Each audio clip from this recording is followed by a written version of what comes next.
What if I told you that the world's biggest rivals secretly need each other to survive? It sounds like something out of a movie, right? Well, for Apple and Google, this is their strange new reality. And no, this isn't some hypothetical what-if scenario. For Apple and Google, this is happening right now. It's become a strategic necessity, really. And why? Because the very foundations of their massive empires, well, they're starting to show some pretty serious cracks. So let's dive in. To really get what's going on with this uneasy alliance, we've got to look at the huge forces pushing these two giants together. And believe it or not, it all kicks off with a deal that seemed way too big to fail, right up until the moment it did.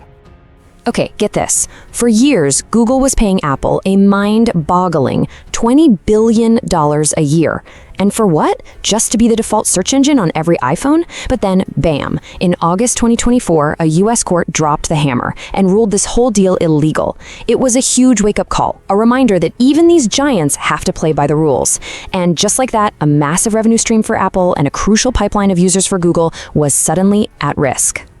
And when you look at the market, I mean, their combined dominance is just, it's almost total.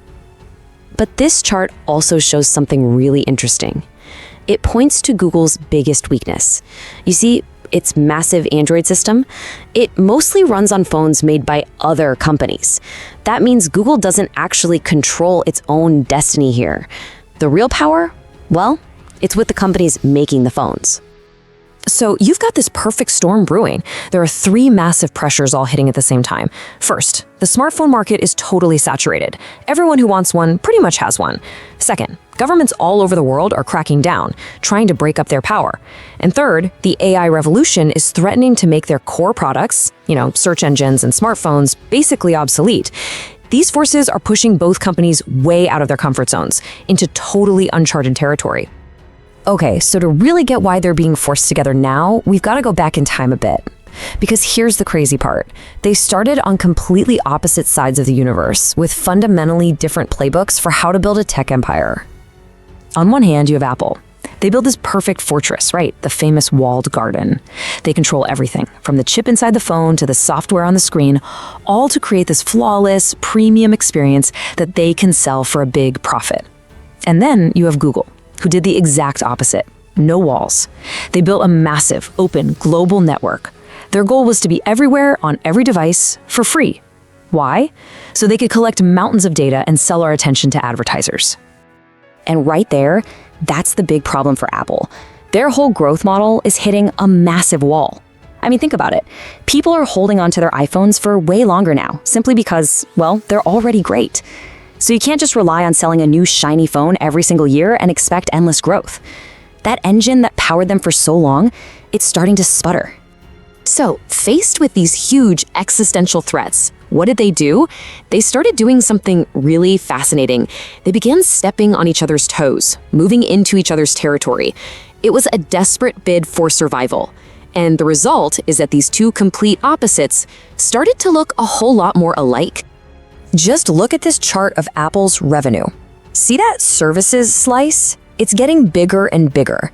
To keep the growth machine going, Apple is now building its own ad networks right inside the App Store and Apple News. They're jumping right onto Google's home turf, using their powerful control over millions of loyal iPhone users.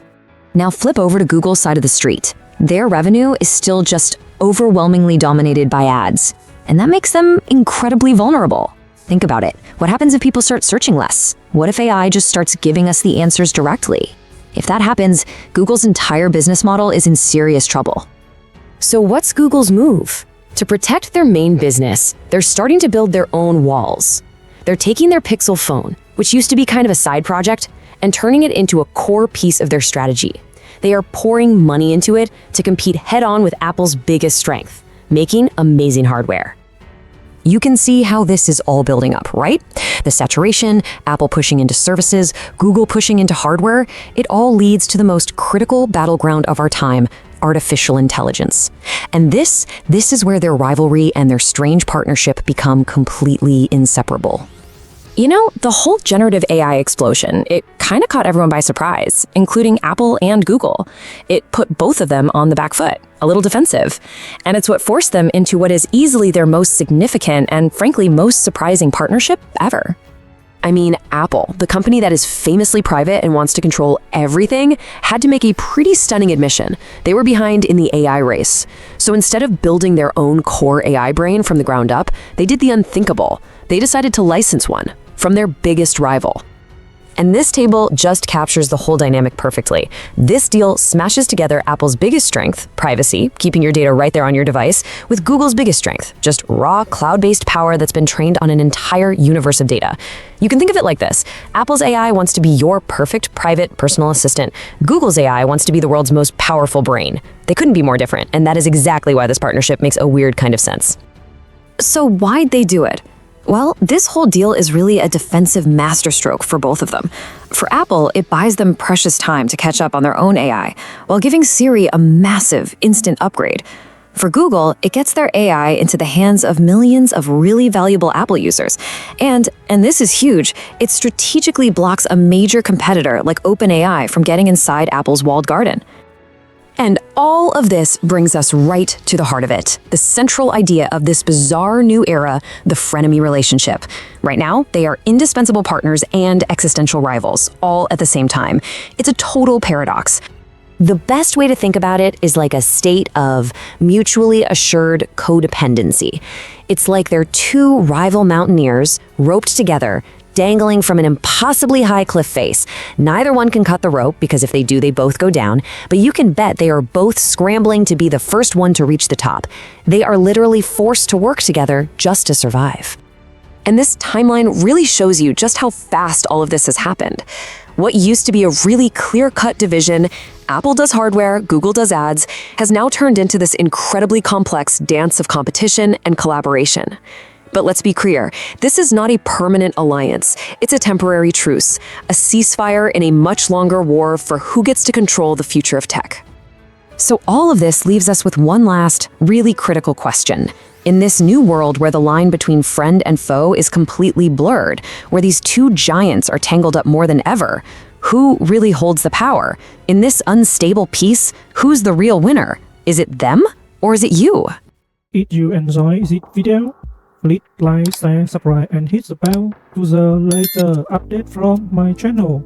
Thank you for watching till the end and see you in the next video.